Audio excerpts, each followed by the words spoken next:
So இதுதான் நம்ம சங்கர் படம் மாரி இது. அன்னியன் சொல்லுவாங்க, சின்ன சின்ன தவறுகள் வந்து நீங்கள் ஒருத்தர் டிராஃபிக் சிக்னலை ஜம்ப் பண்ணி போவார், என்ன டிராஃபிக் சிக்னல் தம் பண்ணேன், இதில் என்ன பெரிய டேமேஜ் ஆகிருப்போகுது.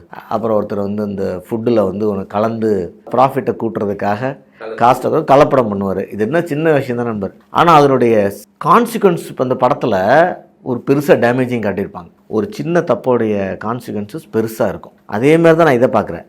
ஒவ்வொருத்தங்களும் சின்ன சின்னதாக ஒரு எஜுகேஷன் எக்ஸ்பென்சஸ் தப்பாக கிளைம் பண்ணுறது, ஏடிஜி கிளைம் பண்ணுறது, இது வந்து 1000 கோடி, இதே ஒரு 1000 கோடி ஒரு கார்ப்பரேட் கம்பெனி, ஒரு கம்பெனியோ 2 கம்பெனியோ இல்லை குரூப் ஆஃப் கம்பெனிஸ் ஒரே இண்டஸ்ட்ரியில் இருக்கிறவங்க பண்ணியிருந்தா இன்கம் டேக்ஸ் பண்ணியிருப்பாங்க.